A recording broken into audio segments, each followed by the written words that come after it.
اشعار کی تشریح۔ شعر نمبر 1۔ تیری نگاہ فرمایا ہاتھ ہے کوتاہ، تیرا گناہ کی نخیل بلند کا ہے گناہ۔ تشریح۔ حضرت علامہ اقبال فرماتے ہیں کہ اے مسلمان، تیرے سامنے ایک کھجور کا بلند و بالا درخت کھڑا ہے اور اس پر تیری خواہش کے مطابق پھل بھی موجود ہے، لیکن چونکہ تیری نگاہ پستی کی طرف دیکھنے والی اور بلندی کی طرف دیکھنے کی صلاحیت سے عاری ہو چکی ہے، اس لیے تیرے ہاتھ کوتاہ اور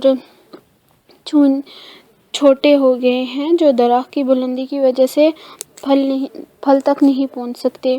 لیکن مشکل یہ ہے کہ تو اپنے ہاتھوں اور اپنی نگاہ کی خرابی کو دور کرنے کی کوشش کرنے کے بجائے درخت کی بلندی کی شکایت کر رہا ہے، حالانکہ تجھے سوچنا چاہیے کہ اگر مجھے پھل نہیں ملا تو اس میں قصور درخت یا اس کی بلندی کا نہیں، بلکہ تیری اپنی پست نگاہ اور کوتاہ ہاتھوں کا ہے۔ دراصل شعر میں علامہ اقبال اس امر کی طرف توجہ مبذول کرا رہے ہیں کہ مسلمان عملی میدان میں کچھ بھی کوشش و کاوش نہیں کرتے اور ہاتھ پر ہاتھ دھرے بے عمل بیٹھے اس بات کی شکایت کرتے ہیں کہ دنیا میں ان کے لیے اچھی زندگی کا تصور نہیں رہا اور تمام نعمتیں ان کی نصیب سے اٹھ گئیں۔ علامہ اقبال کہتے ہیں کہ اس میں قصور ان اشیاء کا نہیں، خود آپ کا ہے۔ شعر نمبر 2۔ گلا تو گھونٹ دیا اہل مدرسہ نے تیرا، کہاں سے آئے صدا لا الہ الا اللہ۔ تشریح۔ علامہ اقبال جدید نظامی تعلیم پر تنقید کرتے ہوئے کہتے ہیں کہ موجودہ انگریزی نظام تعلیم، جو مذہب سے بالکل لا تعلقہ اور سیکولر بنیادوں پر استوار کیا گیا ہے، مسلمانوں کے لیے مفید نہیں ہے۔ یہ مدرسے مسلمانوں کے حق میں ایسے دشمن کا کردار ادا کر رہے ہیں جو لوگوں کا گلا دبانے اور انہیں موت کے گھاٹ اتار دے۔ گو مسلمان جسمانی طور پر زندہ ہے، لیکن مذہب سے دوری ان کی روحانی موت کا سبب بن رہی ہے، اور جب مدرسوں اور ان مدرسوں کے اساتذہ کے باعث صورتحال یہ ہو گئی ہے تو پھر مسلمانوں میں وہ قوت کہاں سے پیدا ہو جس کے بل پر انہوں نے دنیا کے تمام جھوٹے خاندانوں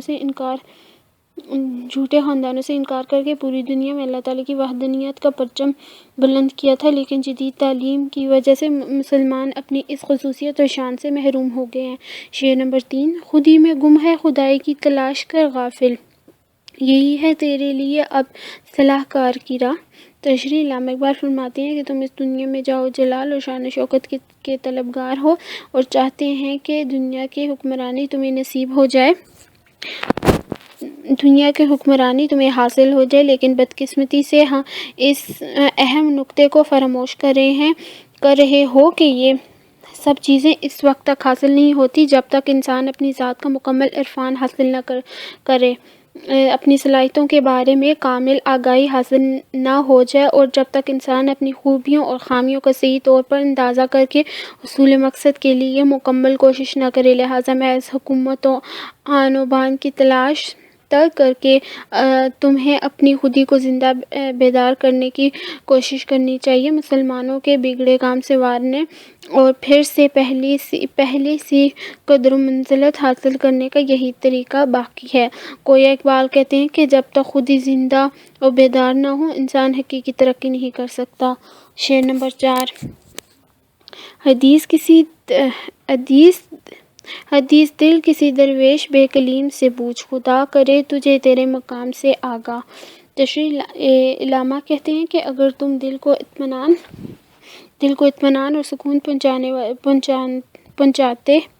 پہنچانے والی باتوں کی تلاش میں ہو تو یہ باتیں عہد حاضر کی ترقی یافتہ انسان اور اس کی ایجاد کردہ زندگی میں نہیں ملیں گی۔ ان کے لیے تمہیں کسی ایسے درویش اور بزرگ سے رجوع کرنا چاہیے جو رونے کی دنیا کو یہاں تک ترک کر بیٹھا ہے اور اپنے مستقبل سے اس قدر بے پرواہ ہے، اور جسے خدا پر اس حد تک توکل ہے کہ وہ چادر تک رکھنے کا روادار نہیں، اس لیے کہ یہی شخص تمہیں کام کی باتیں بتا سکتا ہے۔ اقبال دعائیہ انداز میں کہتے ہیں کہ خدا تمہیں تمہارے حقیقی مقام و مرتبے سے واقف کرے اور تمہاری خودی بیدار ہو جائے۔ کہنے کا مطلب یہ ہے کہ مسلمان کی خودی موجودہ زندگی کی چکاچوند سے بیدار نہیں ہو سکتی، اس کے لیے کسی مرد درویش کی ضرورت ہے، اور خودی کی بیداری مسلمانوں کی ترقی کے لیے بے حد ضروری ہے۔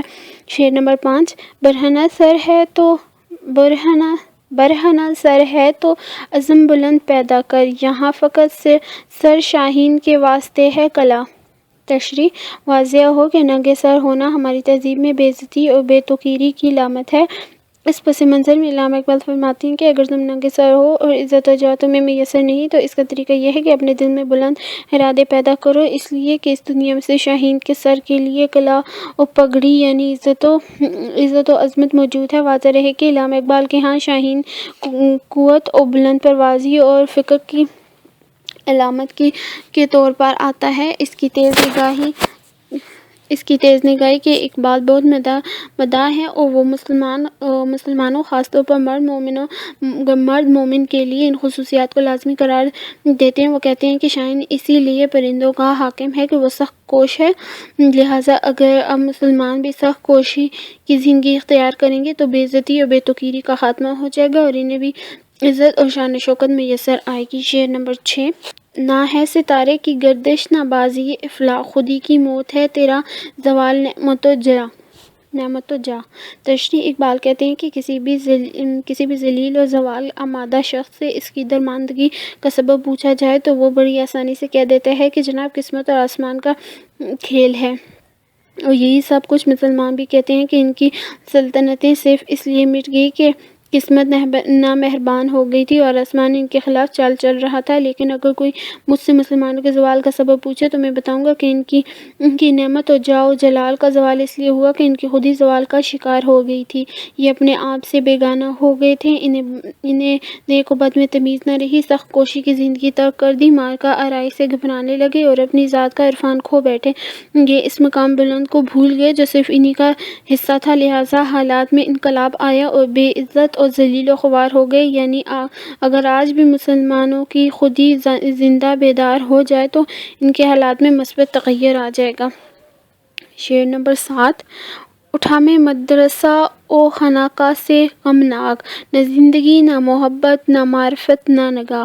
تشریح: اس شعر میں علامہ اقبال برصغیر میں رائج ہر دو نظام تعلیم پر تنقید کرتے ہیں۔ ان کے نزدیک مغربی نظام تعلیم اور مشرقی نظام تعلیم دونوں میں نقائص پائے جاتے ہیں، گویا انسان کی صحیح تربیت نہ مدرسوں میں ہو سکتی اور نہ خانقاہوں میں ممکن ہے۔ اس امر کے اظہار کے لیے علامہ اقبال کہتے ہیں کہ میں مدرسوں میں بھی گیا اور خانقاہوں میں بھی، لیکن ہر جگہ مجھے سوائے افسوس کے اور کچھ حاصل نہ ہوا، اس لیے کہ مدرسوں اور خانقاہوں یعنی ہر دو جگہ نہ زندگی کی جولانیاں ہیں، نہ آپس کی محبت و شفقت ہے، نہ علوم الہی اور ذات الہی کی شناخت ہے، اور نہ وہ نظر ہے جو حقائق عالم کو بے نقاب کر سکے، بلکہ اسکول، کالجوں اور خانقاہوں سب میں انتہا پسندی کی تعلیم دی جا رہی ہے۔ غزل نمبر 12۔ فرنگ، خرد، عقل، خبر، اطلاع، ایک ظاہری بیان، نظر، جذبہ عشق، باطنی حقیقت، مقام، منزل مقصود، حیات، زندگی، ذوق سفر، آگے بڑھنے کا جذبہ، یہ متحرک رہنا، گراں بہا، بیش قیمت، حفظ خودی کی حفاظت، آب گہر، موتی کی آب و تاب، چمک دمک، گردش خون کا جسم میں جاری و ساری رہنا، سوز جگر، ایک اندرونی اور باطنی جذبہ، مراد ہے دل کی روشنی یا عشق، معرفت کا جذبہ، عروس لالا، لالا کی دلہن، لالا سرخ رنگ کا ایک خودرو پھول ہوتا ہے جو بیابانوں میں کھلتا ہے اور کسی کا محتاج نہیں ہوتا، اس لیے یہ پھول اقبال کو بہت پسند ہے۔ حجاب پردہ، نسیم سحر، صبح کی ہوا، کساد مندہ، خریداری نہ ہونا، فرنگ، یورپ، مغربی دنیا، متاع ہنر، علم و فنون کی قیمتی دولت، کریم، مہربان، کرم کرنے والا، بے نوا، بے آواز، شرر، چنگاری۔ اشعار کی تشریح: شعر نمبر 1۔ خرد کے پاس خبر کے سوا کچھ اور نہیں، تیرا علاج نظر کے سوا کچھ اور نہیں۔ تشریح: انسان کے جملہ اعمال و افعال کے پس پردہ عموماً دو جذبے کام کرتے ہیں، یا تو وہ عقل اور سوچ کو اپنے عمل کی بنیاد بنا ہے، یا پھر جذبہ عشق سے کام پر اکساتا ہے۔ اقبال دونوں کا موازنہ کرتے ہوئے کہتے ہیں کہ عقل ہمیں جس راستے سے پرے لے جائے عقل ہمیں جس راستے پر لے جاتی ہے وہ یقین کا راستہ نہیں۔ عقل کسی مسئلے کی صرف ظاہری پہلو خبر سے واسطہ رکھتی ہے، مگر نظر یعنی عشق کی نظر اس کی اصلیت اور باطن کو دیکھتی ہے۔ اس لیے محض عقل پرستی میں مبتلا رہنا حماقت ہے۔ دراصل دور جدید کے بھٹکے ہوئے مسلمانوں کو راہ راست پر لانے کے لیے اقبال نظر یعنی جذبہ عشق کو ضروری قرار دیتے ہیں۔ شعر نمبر 2، ہر ایک مقام سے آگے مقام ہے تیرا، حیات ذوق سفر کے سوا کچھ اور نہیں۔ تشریح: اقبال حرکت و جدوجہد پر بہت زور دیتے ہیں۔ ان کے خیال میں انسانی سفر کی کوئی بھی منزل آخری منزل نہیں، انسان کو اپنا سفر مسلسل جاری رکھنا چاہیے۔ زندگی نام ہی جہد مسلسل کا ہے، مطلب یہ ہے کہ انسان کاوش کرتا رہے اور اس میں وہ کہیں رکنے نہ پائے۔ اس سے زندگی نشوونما پاتی ہے ورنہ جمود کا شکار ہو جاتی ہے۔ شعر نمبر 3، گراں بہا ہے تو حفظ خودی سے ورنہ گہر میں آب گہر کے سوا کچھ اور نہیں۔ تشریح: اقبال کے نزدیک انسان کا سب سے قیمتی جوہر اس کی خودی ہے، جس کی معنی ہے خود شناسی، اپنے انسان ہونے کا احساس۔ کہتے ہیں کہ کسی انسان کی عزت و وقار اس کی خودی کی وجہ سے ہے، اگر وہ اپنی خودی کی حفاظت نہ کر سکے تو بالکل بیکار ہے۔ اس کی وضاحت ایک مثال سے کرتے ہیں کہ موتی کی قدر و قیمت اس کی آب یعنی چمک دمک کی وجہ سے، اگر موتی اپنی یہ چمک دمک یعنی اپنی خودی برقرار نہ رکھ سکے تو اس کی قیمت 2 کوڑی کے برابر نہیں رہتی۔ شعر نمبر 4، رگوں میں گردش خون ہے اگر تو کیا حاصل، حیات سوز جگر کے سوا کچھ اور نہیں۔ تشریح: انسان عام دنیاوی و مادی سطح پر زندگی بسر کرتا ہے، تندرست و توانا رہتا ہے، رگوں میں خون رواں دواں رہتا ہے، مگر اقبال کے نزدیک یہ سب بیکار ہیں، کیونکہ گردش خون تو حیوانوں کی رگوں میں بھی جاری و ساری رہتا ہے۔ اصل چیز یہ ہے کہ اس کے اندر کوئی روحانی کیفیت، جذبہ عشق پیدا ہو جو اس کے دل و دماغ کو منور کر دے، اسے وہ سوز جگر کا نام دیتے ہیں۔ یہی اصل زندگی ہے، باقی چیزیں ثانوی ہیں۔ شعر نمبر 5، عروس لالہ مناسب نہیں ہے مجھ سے حجاب کے، میں نسیم سحر کے سوا کچھ اور نہیں۔ تشریح: لالہ اپنے شوخ رنگ کے سبب علامہ اقبال کا پسندیدہ پھول ہے۔ یہاں سے دلہن سے تشبیہ دی گئی ہے کہ وہ بھی دلہن کی طرح شرما شرما کر منہ چھپا رہا ہے۔ نسیم سحر کہتی ہے کہ مجھ سے کیسا پردہ، میں تو صبح دم پھولوں کو جھلاتی ہوں اور ان کی شادابی اور شگفتگی میں اضافے کا سبب بنتی ہوں۔ یعنی اقبال مسلمان سے یہ کہنا چاہتے ہیں کہ اے مسلمان، آپ مجھ سے چھپنے کی کوشش کرتے ہیں، میں تو جو کچھ کرتا ہوں وہ صرف آپ کی ترقی و خوشحالی کے لیے کرتا ہوں۔ شعر نمبر 6، جسے کساد سمجھتے ہیں تاجران فرنگ، وہ شے متاع ہنر کے سوا کچھ اور نہیں۔ تشریح: یورپی تاجروں کے نفع نقصان کے پیمانے مختلف ہیں۔ وہ کسی چیز کو کم مایہ اور بے قیمت سمجھتے ہیں اور کہتے ہیں کہ اس کا مندا پڑ گیا ہے، وہی دراصل متاع ہنر ہے۔ چونکہ علوم و فنون کی یہ قیمتی دولت دوسری اقوام مشرقی اور اسلامی اقوام سے تعلق رکھتی ہے، اس لیے انگریز کہتے ہیں کہ آج کل دنیا میں اس کی کوئی حیثیت نہیں، حالانکہ یہی تو لائق تحسین ہے، یعنی یہ اپنے اپنے نقطۂ نظر کا فرق ہے۔ شعر نمبر 7، بڑا کریم ہے اقبال بے نوا لیکن عطائے شعلہ شرر کے سوا کچھ اور نہیں۔ تشریح: اقبال بظاہر تو ایک غریب اور درویش منش انسان ہے، مگر دلی طور پر بہت سخی و فیاض ہے۔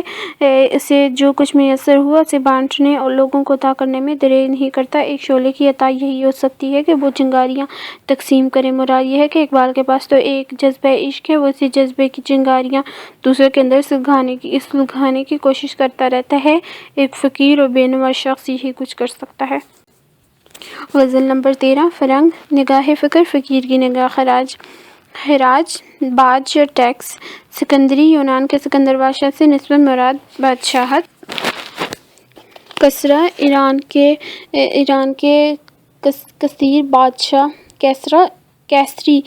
کے کثیر بادشاہ کی طرح۔ فلک، آسماں، خواجگی، امارت، روش، طریقہ، فقط، صرف، نگاہ سے، نظروں سے، شوخی، شرارت، دلبری، محبوبیت، خطا، غلطی، عتاب، ملوک، بادشاہ کا ظلم، مال سکندری، بادشاہیت کا انجام، سربری، سرداری، تمنا، آرزو، خوش آ گئی، اچھی لگی، قلندری، فقیری یا درویشی، نومیدی، نا امیدی۔ اشعار کی تشریح۔ شعر نمبر 1، نگاہ فقر میں شان سکندری کیا ہے، خراج کی جو گدا ہو وہ کیسری کیا ہے۔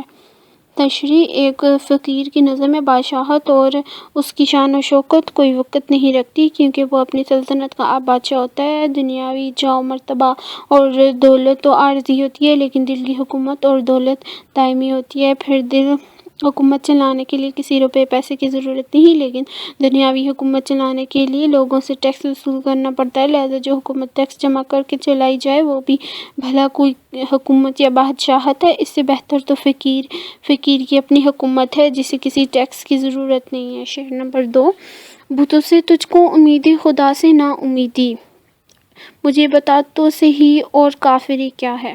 بتوں سے تجھ کو امیدیں خدا سے نا امیدی، مجھے بتا تو سہی اور کافری کیا ہے۔ تشریح: اس شعر میں علامہ اقبال ان لوگوں پر طنز کی ہے جو خدا سے مایوس ہو کر قبروں کا سجدہ کرتے ہیں اور ان کے سامنے دعائیں مانگتے ہیں، یا پھر خدا کا سہارا چھوڑ کر امیر انسان کا سہارا ڈھونڈتے ہیں اور دوسرے آستانوں پر جاتے ہیں۔ اقبال انہیں مخاطب کرتے ہیں کہ اے مسلماں، تو خداوند کریم کی رحیمی اور کریمی سے مایوس ہو کر قبروں سے اپنی مرادیں مانگتا ہے اور ان سے اپنی آرزوؤں کی تکمیل چاہتا ہے۔ تو نے خدا کا دامن چھوڑ دیا اور بت پرستی شروع کر دی ہے۔ یہی تو کافری ہوتی ہے کہ اپنے خدا کا سہارا چھوڑ کر کسی دوسری ذات پر اعتماد کرنا اور اسے سہارا خیال کرنا۔ اے مسلمان، تو براہ راست اپنے خدا سے طلب کر، وہ غفور رحیم ہے، وہ ہر چیز پر قادر ہے۔ شعر نمبر 3: فلک نے ان کی عطا کی ہے خواجگی کے نہیں، فلک نے ان کی عطا کی ہے خواجگی کے، جنہیں خبر نہیں روش بندہ پروری کیا ہے۔ تشریح: اس شعر میں ان لوگوں پر طنز ہے جو نااہل ہیں اور بڑے بڑے عہدوں پر فائز ہیں۔ چنانچہ شاعر مشرق فرماتا ہے کہ اے اللہ تعالیٰ، تو نے ان لوگوں کو جاہ و مرتبہ بلند خیالی بخشی ہے جو بالکل نہیں جانتے کہ اپنے ماتحتوں سے کس طرح کا سلوک رکھا جائے، ان سے کیسے شفقت برتی جائے۔ اس کا مقصد یہ ہے کہ اللہ تعالیٰ نے ان لوگوں کو دولت دے رکھی ہے جو بے حد کنجوس ہیں، جو غریبوں پر ایک پیسہ بھی خرچ کرنا نہیں چاہتے اور جن لوگوں کی بھلائی و بہتری کا قطعاً خیال نہیں رکھتے۔ شعر نمبر 4: فقط نگاہ سے ہوتا ہے فیصلہ دل کا، نہ ہو نگاہ میں شوخی تو دل بری کیا ہے۔ تشریح: محبوب اور عاشق صرف نگاہوں سے ایک دوسرے کو دل دے بیٹھتے ہیں۔ محبوب کی نگاہوں میں اس کی قدر کشش، جذبیت اور شوخی ہوتی ہے کہ وہ ایک ہی نگاہ میں عاشق کو اپنا دیوانہ بنا لیتا ہے۔ چنانچہ دل کا فیصلہ صرف ایک نگاہ محبوب سے ہوتا ہے۔ اگر محبوب کی نگاہوں میں کشش، شوخی اور جذبیت نہ ہو تو پھر وہ محبوب نہیں ہے، کیونکہ وہ محبوبیت سے محروم ہے۔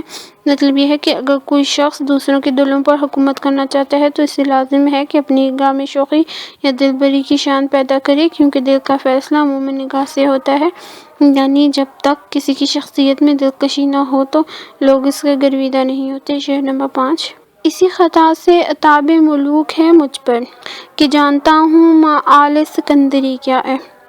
تشریح: دنیا میں بعض ایسے بادشاہ موجود ہیں جو مطلق العنان حکومت چلا رہے ہیں، یہ نہیں چاہتے کہ ان کے خلاف کوئی شخص آواز بھی نکالے یا ان کی حکومت پر کوئی نکتہ چینی کرے۔ علامہ اقبال کہتے ہیں کہ ان بادشاہوں کی حکومت انجام کو بخوبی جانتا ہوں کہ وہ، اور صاف بتا دیتا ہوں کہ ایسی ڈکٹیٹرشپ چند روز تک رہتی ہے، پھر جمہوریت کا دورہ ہوتا ہے۔ میری اس صاف گوئی کو مطلق العنان بادشاہ پسند نہیں کرتے، اس لیے وہ مجھ پر عذاب و عطاب نازل کرتے رہتے ہیں اور مجھے طرح طرح سے اذیتیں پہنچاتے رہتے ہیں۔ بادشاہوں کی کشت عمر کا حاصل ہے گور، جادۂ عظمت کو گویا آخری منزل ہے گور۔ نمبر 6: کسے نہیں ہے تمنائے سروری، لیکن خودی کی موت ہو جس میں وہ سروری کیا ہے۔ تشریح: اس کائنات میں ہر شخص جاہ و مرتبے کا خواہش مند ہے اور ہر ایک کی یہی خواہش ہے کہ وہ زیادہ سے زیادہ دولت جمع کرے، بڑے عہدے اور مرتبے پر فائز ہو، عزت و وقار و اقتدار اسے حاصل ہو۔ انسان کا اس قسم کی خواہشات رکھنا اپنی جگہ درست اور بجا ہے، لیکن یہ مرتبہ اور دولت کس کام کی جب اسے حاصل کرنے کے لیے انسان کا ضمیر بک جائے اور اس کی خودی کی موت واقع ہو جائے، اس کی عزت و خودداری باقی نہ رہے۔ لہٰذا ایسی حکومت یا دولت کبھی قبول نہیں کرنی چاہیے جس میں انسان کو اپنی خودی فروخت کرنی پڑے اور کسی غیر کے سامنے جھکنا پڑے۔ شعر نمبر 7: خوش آ گئی ہے جہاں کو قلندری میری، وگرنہ شعر میرا کیا ہے، شاعری کیا ہے۔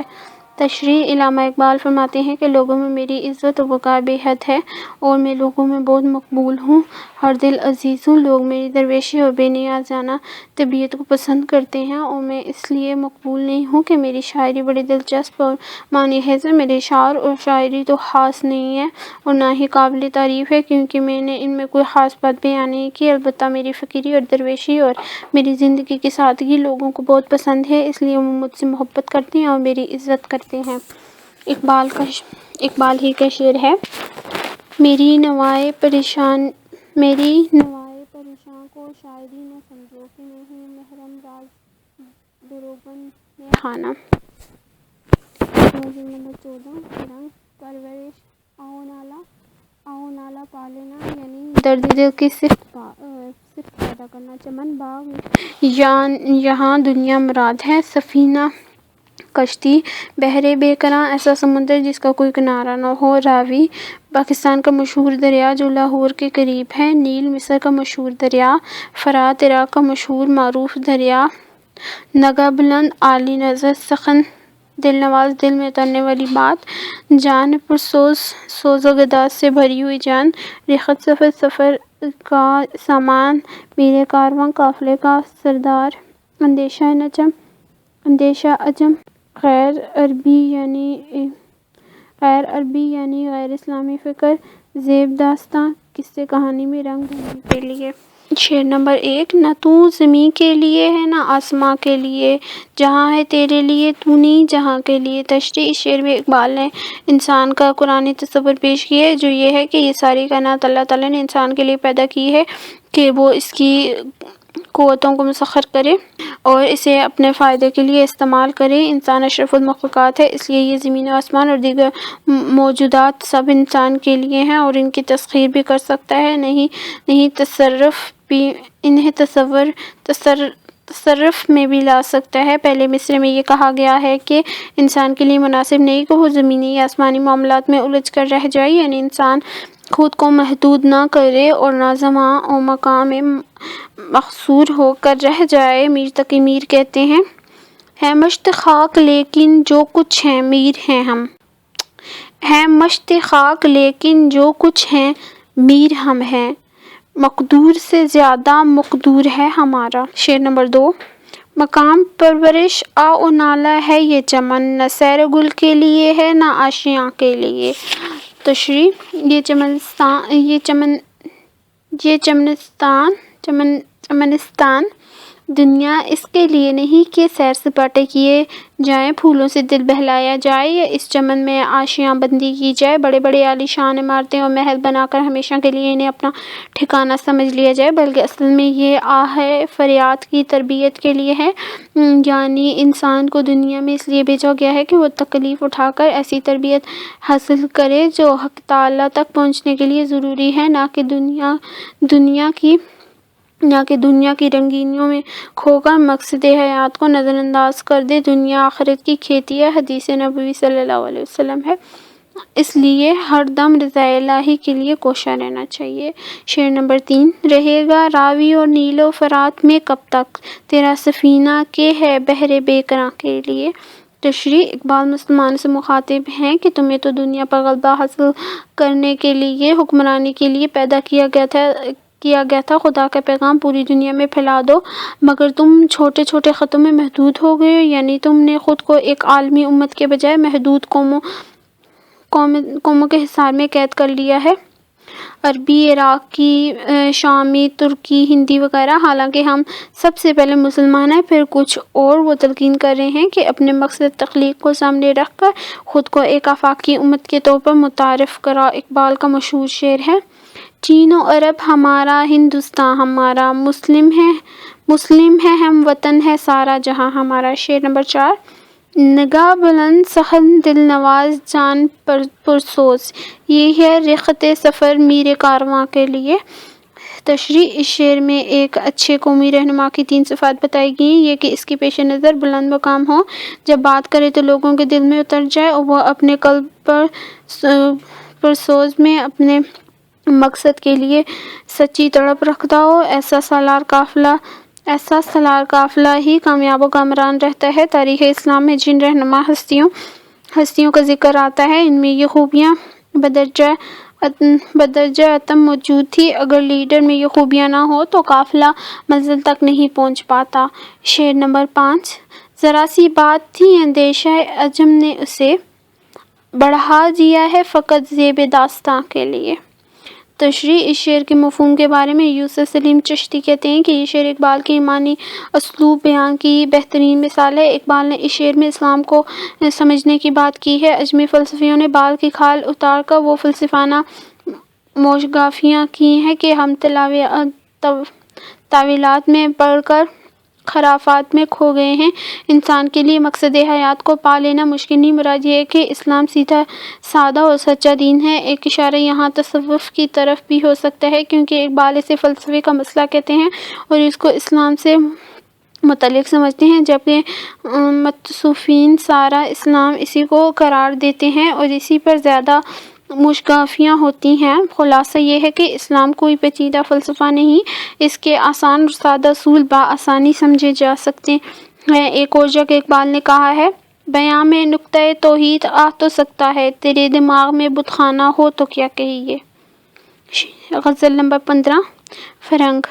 افلاک، فل کی جمع آسماں، فلک کی جمع آسماں، نالہ رونا گریہ زاری فریاد، خطاب گفتگو مکالمہ، حجاب پردہ سوزش جلن، تب و تاب سوزش و تپش، تڑپ جلنے کی کیفیت، امت کی جمع قومیں، شمشیر تلوار، سنا برچھی نیزے کی آنی تیر کی نوک، طاؤس و رباب، طاؤس تار کی قسم کا ساز جس پر مور کی شکل بنی ہوتی ہے، رباب ایک قسم کی سرنگی ہوتی ہے۔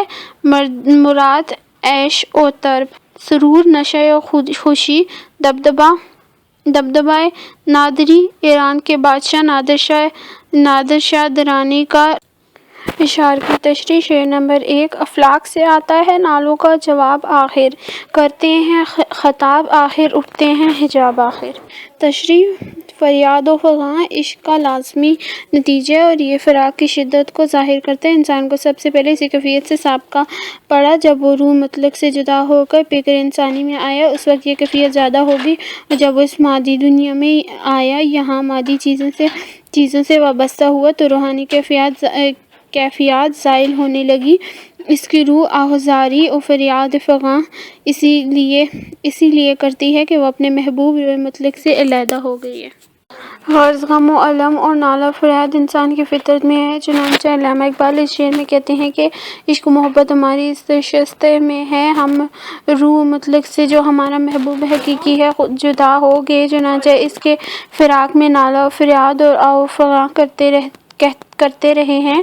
اب ایک طویل عرصہ گزرنے کے بعد آسمان سے ہمارے نالہ و فریاد اور آہ و فغاں کا جواب آنے لگا ہے۔ اب ہماری ریاضت و محبت کارگر ہونے لگی ہے۔ اب محبوب حقیقی اور ہمارے درمیان حجابات اٹھ گئے ہیں، محبوب باتیں کرنے لگا ہے۔ مطلب یہ ہے کہ نالہ و فریاد کرتے کرتے اب میرے نالوں میں اثر پیدا ہونے لگا ہے، محبوب میرے دل کی گہرائیوں سے نکلنے والی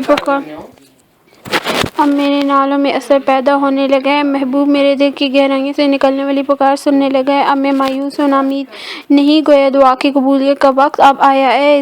اسی بات کو علامہ نے ایک اور جگہ اس طرح بیان کیا ہے، دل سے جو بات نکلتی ہے اثر رکھتی ہے، پر نہیں طاقت پرواز مگر رکھتی ہے۔ شعر نمبر 2۔ میں تجھ کو بتاتا ہوں تقدیر امم کیا ہے، شمشیر و سنا اول طاؤس و رباب، آخر۔ تشریح۔ اس شعر میں اقبال بتاتے ہیں کہ تقدیریں کس طرح بنتی ہیں، قوموں کے عروج ترقی پر پہنچنے کا کیا راز ہے اور زوال کے کیا اسباب ہوتے ہیں۔ وہ کہتے ہیں کہ قومیں جب بھی زندگی کی امیدوں میں اترتی ہیں تو تلواریں اور نیزے ان کے ہاتھ میں ہوتی ہیں کہ یہی میدان جنگ میں سب سے زیادہ کارآمد ہتھیار ہیں، انہی سے دوسروں کو زیر کیا جا سکتا ہے اور اپنے اوپر والے بار کو روکا بھی جا سکتا ہے۔ یہی وہ جدوجہد اور عملی قوتوں سے کام لے کر اپنے لیے قوموں میں اعلیٰ مقام پیدا کرتی ہے۔ قرن اول کے مسلمانوں کی زندگی کا مطالعہ کرو تو معلوم ہوگا کہ پوری مسلم قوم جذبہ جہاد سے سرشار تھی، علم و عمل کی تمام تر قوتوں کو ہر لمحہ متحرک رکھتی تھی، اس لیے بہت مختصر عرصہ میں بام عروج پر پہنچ گئی۔ اس کے برخلاف قومیں اس وقت زوال آمادہ ہوتی ہیں جب انہیں تاج و تخت، شان و شوکت اور عزت و وقار حاصل ہو جاتے ہیں تو وہ راگ ناگ اور عیش و عشرت میں ڈوب جاتی ہیں۔ اس سے عمل کی تمام قوتیں مانند پڑ جاتی ہیں، ترقی رک جاتی ہے اور بالآخر تنزل کا شکار ہو کر قوموں کی زندگی سے ہمیشہ کے لیے معدم ہو جاتی ہے۔ گویا قومیں جدوجہد اور سعی و عمل کی قوتوں سے کام لے کر اپنے کام بناتی ہے، راگ و رنگ و عیش و طرب میں پڑ کر اپنی تباہی و بربادی کا خود سامان پیدا کرتی ہے۔ اقبال ایک جگہ یوں جدوجہد کی تعلیم دیتے ہیں: یقین محکم عمل فہم محبت فاتح عالم، جہاد زندگانی میں ہے یہ مردوں کی شمشیریں۔ شعر نمبر 3: میخانہ یورپ کے دستور نرالے ہیں، لاتے ہیں سرور اول، دیتے ہیں شراب آخر۔ تشریح: خلیفہ عبدالحکیم لکھتے ہیں کہ اقبال ادھر ادھر سے بات گھما پھرا کر ایک ادلات اس شعر میں فرماتے ہیں: مغربی تہذیب کی پیٹھ میں ضرور رسید۔ خلیفہ عبدالحکیم لکھتے ہیں کہ اقبال ادھر ادھر سے بات گھما پھرا کر ایک ادلات مغربی تہذیب کی پیٹھ میں ضرور رسید کرتے ہیں۔ ہوشیار، خبردار! یورپ کے شراب خانے کا دستور انوکھا اور نرالا ہے۔ پہلے وہ رندوں کو سرور میں مبتلا کرتے ہیں اور بعد میں شراب دیتے ہیں۔ عام قاعدہ تو یہ ہے کہ پہلے شراب پی جاتی ہے، بعد میں مستی اور سرور کی کیفیت پیدا ہوتی ہے، لیکن یورپ کا دستور مختلف ہے۔ وہ پہلے مست کرتا ہے، پھر شراب دیتا ہے، یعنی سب سے پہلے وہ قوموں کو اپنی سیاست و ثقافت میں الجھا کر اپنے رنگ میں رنگنے کی کوشش کرتا ہے، پھر مالی امداد سے، کبھی فوجی ساز و سامان دے کر، کبھی تکنیکی تربیت سے، کبھی اپنے معاشرتی طور طریقوں سے اور کبھی اپنی ثقافت کی چمک دمک دکھا کر اپنے جال میں پھنساتا ہے، اور جب وہ قومیں ان کے طور طریقے اپنا لیتی ہیں تو ان کو محتاج بنا کر اپنا مطیع و فرمانبردار بنا لیتا ہے۔ تاریخ گواہ ہے کہ ایشیائی قوموں کا یہی کچھ حال ہوا۔ برصغیر کے مسلمانوں کو جدید علوم کے حصول کا لالچ دیا، اسی فریب میں مبتلا ہو کر قوم کے نوجوانوں نے اپنے طور طریقے بدل لیے، انہی کا رنگ ڈھنگ اور انہی کا سا لباس اختیار کر لیا، بلکہ فکر کے دھاروں کو انہی کی بتائی ہوئی سمت پر موڑ دیا۔ یہ ایک طرح تباہی کا پیش خیمہ تھا جس پر رہنمایان قوم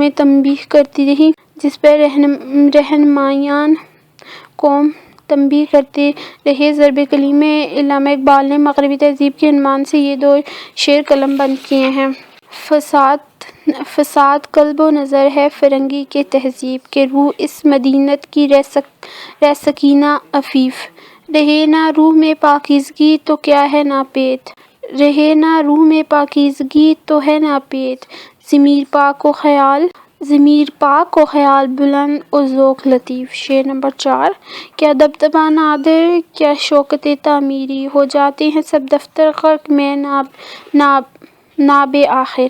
تشریح: علامہ اقبال نے اس شعر میں تاریخی تلمیحات سے بے ثباتی کا مضمون بیان کیا ہے۔ امیر تیموری ماوراءالنہر کا رہنے والا تھا، 801 ہجری میں ہندوستان آیا، دہلی میں خوب لوٹ مار کی، 80,000 باشندوں کو قتل کر دیا، دہلی ویران ہو گیا۔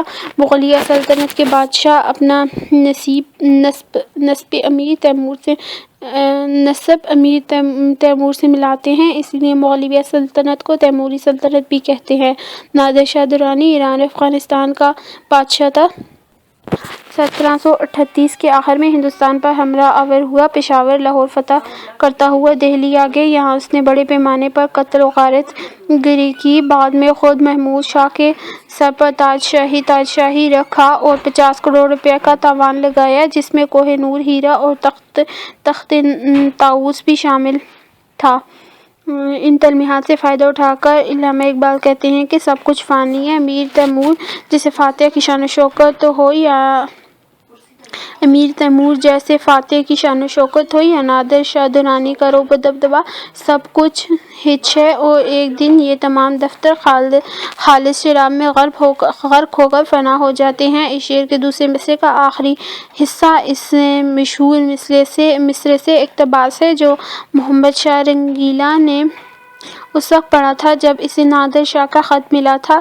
کہا جاتا ہے کہ نادر شاہ درانی نے محمد شاہ رنگیلا کو ایک خط لکھا۔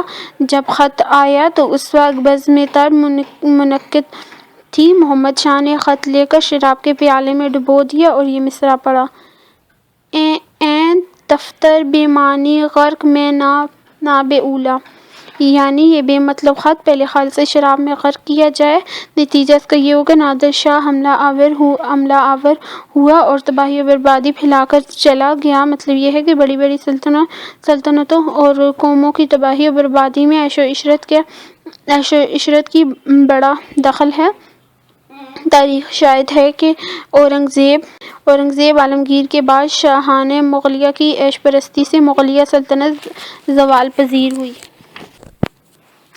غزل نمبر 16 فرنگ محو مشہور خودنمائی اپنی نمود و نمائش کبریائی بڑائی عظمت ذوق جذبہ شوق پربت پہاڑ ضعف کمزوری کم آمیز کم ملنے جلنے والا زرد رو زرد چہرہ آشنائی واقفیت قندیل فانوس سیمیائی جادو کے ذریعے ایسی چیز دکھانا جن کا حقیقی وجود نہ ہو، اکتشا گرہ کھولنے والا الجھن حل کرنے والا خار کانٹا برہنہ پائی ننگے پاؤں ہونا۔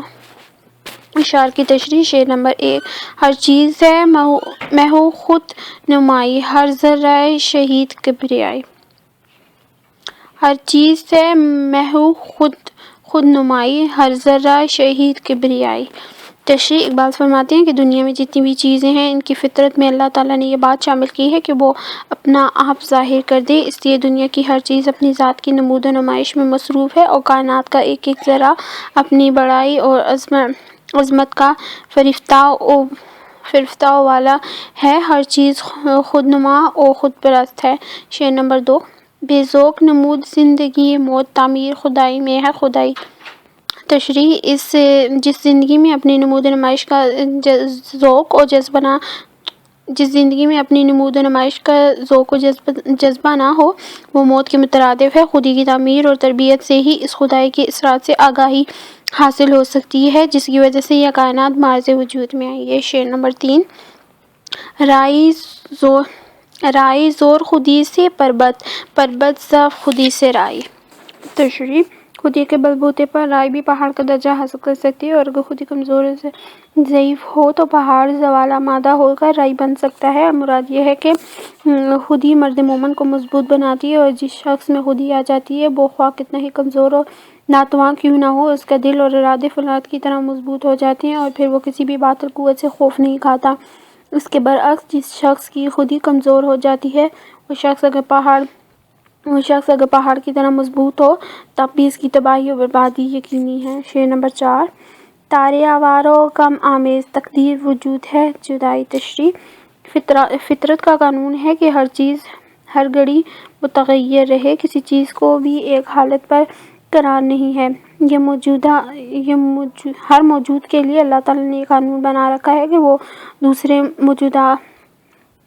موجودات سے دائمی تعلق پیدا نہ کرے۔ ستارے اسی قانون کی وجہ سے کم آمیز ہیں، یعنی آپس میں ہمیشہ کے لیے رابطہ پیدا نہیں کرتے۔ ستاروں کی تقدیر میں جدائی لکھی گئی ہے، یہی وجہ ہے کہ وہ آوارہ پریشان رہتے ہیں، ایک دوسرے سے بہت کم ملتے ہیں۔ شعر نمبر 5 یہ پچھلے پہر کا زرد دو چاند بیزار و نیاز آشنائی۔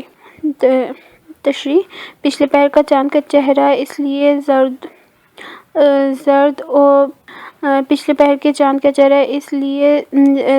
اور پزمردہ ہے کہ اس کو راز و نیاز کی خاطر کوئی آشنا میسر نہیں، لہٰذا یہ اداس ہے۔ مفارقت کے احساس نے اس کے چہرے کو زرد کر دیا ہے۔ یہ شعر حسن تعلیل کی خوبصورت مثال ہے۔ شعر نمبر 6 تیری قندیل ہے تیرا دل تو آپ ہے اپنی روشنائی۔ تشریح: مرد مومن چونکہ مادی چیزوں کا انجام ہمیشہ جدائی ہوا کرتا ہے اس لیے آپ کو دنیا سے دل نہیں لگانا چاہیے بلکہ سورج اور چاند ستاروں سے بھی روشنی نہیں مانگنی چاہیے کیونکہ تیرا دل خود تیرے لیے قندیل کی حیثیت رکھتا ہے، یہ زندگی کی تمام راہوں میں تمہاری رہنمائی کرنے کا اہل ہے۔ اے بندہ مومن تو خود اپنے لیے روشنی۔ شعر نمبر 7۔ ایک تو ہے کہ حق ہے اسی جہاں میں، باقی ہے نمود سیمیائی تشریح۔ اے بندہ مومن، ایک تیری وجہ سے اس دنیا میں توحید کا علم بلند ہے، تو ہی حق ہے، ورنہ اس جہاں میں ہر چیز نظر کا دھوکہ اور سراب ہے۔ یہ ساری کائنات فنا ہونے والی ہے، یہ باطل ہے، صرف تو ہی جو فنا سے پاک ہے، اور صرف تیری خود ہی اس کائنات میں ایک حقیقت ثابتہ ہے۔ شعر نمبر 8۔ ہے عقدہ کشا یہ خار صحرا، کم کر گلائے برہنہ پائی تشریح۔ اے رائے حق کے سالک، تو اپنی برہنہ پائی کا شکوہ ہرگز زبان تک نہ لا، کیونکہ صحرا کا ہر کانٹا اس راز کو افشاں کرنے والا ہے، لہٰذا چپ چاپ سہ اور گلے اور شکوے سے اجتناب کر، کیونکہ دنیاوی مشکلات کا مقابلہ کرنے سے ہی تیری خودی کمال کے مرتبے تک پہنچ سکتی ہے، اس لیے تو برہنہ پائی کا گلہ مت کر۔ اگر تیرے راستے میں یہ دشواریاں نہ ہوں تو تیری خودی کمال کے مرتبے تک کیسے پہنچے گی؟ غزل نمبر 17۔ فرنگ خودآگاہی، اپنے آپ سے آگاہ ہونا، اپنی حقیقت پہچاننا، کھلتے ہیں واہ ہو جاتے ہیں، اسرار بھید یا راز، شہنشاہی بادشاہی عطار، پورا نام فرید الدین ابو حامد بن ابو بکر ابراہیم بن اسحاق نیشاپوری تھا۔ ان کے والد عطار تھے، اس لیے یہ لفظ ان کے نام کا جز بن گیا۔ ولادت 537 ہجری میں اور وفات 627 ہجری میں ہوئی۔ ان کی تصانیف میں 4 کتابیں پن نامہ، دیوان، مثنوی اور تذکرہ اولیاء بہت مشہور ہیں۔ رومی مولانا جلال الدین رومی کو اقبال نے اپنا مرشد کہا ہے۔ غزالی امام غزالی 1058 میں مقام طوس واقع صوبہ خراساں میں پیدا ہوئے اور 1111 میں وفات پائی۔ ان کی تصانیف میں احیاء العلوم، کیمیائے سعادت، مقاصد الفلاسقہ اور تحفۃ الفلاسفہ بہت مشہور ہیں۔ بغیر آج سحر گائی، صبح کے وقت آ فریاد، یعنی اللہ سے دعا کرنا، نومید ناامید، رہبر فرزانہ، ہوشیار رہنا، کم کوش، کم سننے والے، کم توجہ دینے والے، بے ذوق، جسے کسی چیز کے سننے یا کسی کام کے کرنے کا شوق نہ ہو، راہی، راستے پر چلنے والے مراد مسلمان ہیں۔ طائر، پرندہ، لاہوتی، یہ تصوف کی اصطلاح اس کے کئی معنی ہیں، مثلاً نمبر 1 سالک کی آخری منزل، جس میں اسے فنائی اللہ کا مرتبہ حاصل ہو جاتا ہے۔ سالک کی آخری منزل جس میں اسے فنا فی اللہ کا مرتبہ حاصل ہو جاتا ہے۔ نمبر 2 ذات الہی۔ نمبر 3 حیات کلی، جو کائنات کی ہر شے میں جاری و ساری ہے۔ نمبر 4 عالم ناسوت کی ضد، یعنی نہ زمان ہے نہ مکان۔ طائر لاہوتی مراد مسلمان، پرواز، اڑان، دارہ ایران کا مشہور بادشاہ سکندر بخت و دنیا کا بادشاہ سکندر اعظم، جس نے بہت کم عمری میں آدھی سے زیادہ دنیا فتح کی، لیکن موت نے اس کے سارے منصوبے خاک میں ملا دیے۔ مرد فقیر، کمزور شخص مراد مسلمان۔ اولیٰ، بہتر، بوئے اسد علیہ، حضرت علی رضی اللہ عنہ کی شان فکر۔ آئین، طور طریقے، قانون۔ جواں اور توانا مرد، حق گوئی، سچ بولنا، بے باکی، حق کی بات منہ پر کہنا، روباہی، لومڑی کی طرح۔ اشعار کی تشریح۔ شعر نمبر 1۔ جب عشق سکھاتا ہے آداب خود آگاہی، کھلتے ہیں غلاموں پر اسرار شہنشاہی۔ تشریح۔ یہ غزل اقبال کے فنی اور فکری لحاظ سے پختگی کے زمانے کی ہے۔ عشق کا بیان ان کے ہاں ابتدا میں بھی ملتا ہے، لیکن وقت کے ساتھ ساتھ ان میں پختگی آتی رہتی ہے۔ اس شعر میں انہوں نے عشق کے مرتبے اور مقام کی وضاحت کی ہے۔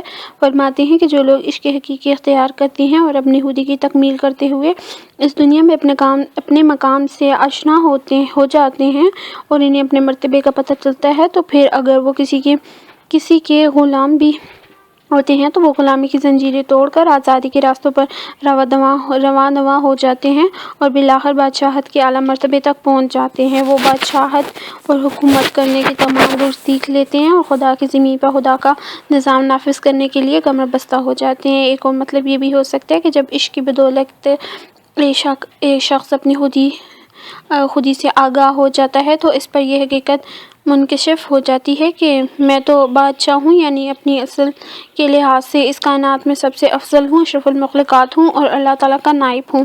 اقبال یہ کہنا چاہتے ہیں کہ انسان کو تدبر و فکر میں ہر وقت مصروف عمل رہنا چاہیے، کیونکہ یہی عمل انسان کو اللہ تعالیٰ کا قرب نصیب کرتا ہے۔ شعر نمبر 2۔ عطار ہو، رومی ہو، رازی ہو، غزالی ہو، کچھ ہاتھ نہیں آتا بے آہ سحر گائی۔ تشریح۔ اس شعر میں اقبال چند مسلمان اکابرین کی مثال دیتے ہوئے فرماتے ہیں کہ دنیا میں جو عظیم مسلمان دانشور گزرے ہیں اور جنہوں نے اپنے افکار سے دنیا کو روشنی عطا کی ہے، ان میں عطار، مولانا رومی، امام رازی اور امام غزالی اپنے فلسفے اور تصنیف کے لحاظ سے قابل ذکر ہیں۔ یہ سب جو آج تاریخ میں زندہ و تابندہ ہیں، انہوں نے عاشقانہ زندگی بسر کی تھی اور یہ صبح سویرے اٹھ کر اپنے محبوب باری تعالیٰ سے اپنی کامیابی و کامرانی کے لیے فریاد کرتے تھے اور عجز و انکساری سے اشک باری کرتے تھے۔ انہوں نے اس مقام کو حاصل کرنے کے لیے بہت زیادہ محنت کی ہے۔ بغیر محنت اور لگن کے کچھ بھی حاصل نہیں ہو سکتا۔ جب تک انسان کو اپنے نصب العین کے ساتھ عشق نہ ہو، اسے زندگی میں کامیابی نصیب نہیں ہو سکتی۔ اس شعر کی شرح بیان کرتے ہوئے یوسف سلیم چشتی لکھتے ہیں: حضرت عطار، حضرت رومی، امام رازی اور امام غزالی کی زندگیوں کا مطالعہ کرو، تمہیں ان میں سے ہر ایک کے اندر عشق کا رنگ صاف جھلکتا ہوا نظر آئے گا۔ اقبال نے مسلسل محنت اور لگن کا ذکر اس طرح بھی کیا ہے: بے محنت پہم کوئی جوہر نہیں کھلتا، روشن شرر تیشہ سے ہے خانہ فرہاد۔ شعر نمبر 3۔ نو امید نہ ہو ان سے اے رہبرِ فرزانہ، کم کوش تو ہیں لیکن بے ذوق نہیں راہی۔ تشریح۔ شاعر قوم کے عقلمند رہنما سے مخاطب ہو کر کہتے ہیں کہ اے میری قوم کے ہوشیار لیڈر، آپ مسلمان قوم کی سستی اور کاہلی سے نا امید نہ ہو، گرچہ یہ قوم آپ کی باتوں پر توجہ نہیں دیتی اور اگر کہیں کوئی سنتا بھی ہے تو بہت کم، لیکن اس طرح کے طرز عمل سے آپ مایوس نہ ہوں۔ مجھے امید ہے کہ ایک نہ ایک دن یہ آپ کی بات توجہ سے سن کر آپ کے پیچھے چلے آئیں گے۔ مسلمان قوم میں ذوق تو موجود ہے لیکن اس کو ابھارنے میں ابھی وقت لگے گا۔ مطلب یہ ہے کہ مسلمانوں میں ترقی اور کامیابی کی طرف جانے اور عروج کا راستہ معلوم کرنے کا تھوڑا سا جذبہ موجود ہے، لیکن وقتی طور پر یہ اونگ رہے ہیں۔ انشاءاللہ جب کوئی مخلص رہنما آگے آئے گا تو یہ قوم بیدار ہو جائے گی۔ اس لیے رہنما کو نا امید اور مایوس نہیں ہونا چاہیے بلکہ اپنی محنت اور جدوجہد مزید تیز کرنی چاہیے۔ غزل نمبر 18۔ فرنگ۔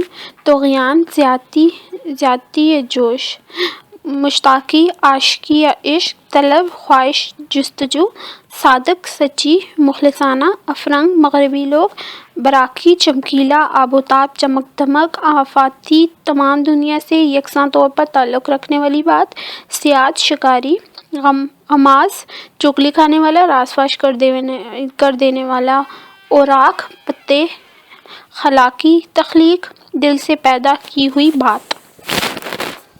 اشعار کی تشریح۔ شعر نمبر 1۔ نہ ہو طغیان مشتاقی تو میں رہتا نہیں باقی، کہ میری زندگی کیا ہے یہی طغیان مشتاقی۔ تشریح۔ علامہ اقبال فرماتے ہیں کہ اگر میرے دل میں عشق کی زیادتی، جوش اور فراوانی نہ ہو تو میں دنیا میں باقی نہیں رہ سکتا، اس لیے کہ میری زندگی عشق کی زیادتی اور جوش کی مرہون منت ہے۔ عشق کی بدولت انسان اپنے لیے اعلیٰ و ارفع نصب العین سے بے تعلق ہو اور جدوجہد کرنے سے گریزاں ہو تو اس کی زندگی موت کے ہم مانی ہوگی اور انسانی حیات کے حقیقی جواز سے محروم ہو جائے گا۔ شعر نمبر 2۔ مجھے فطرت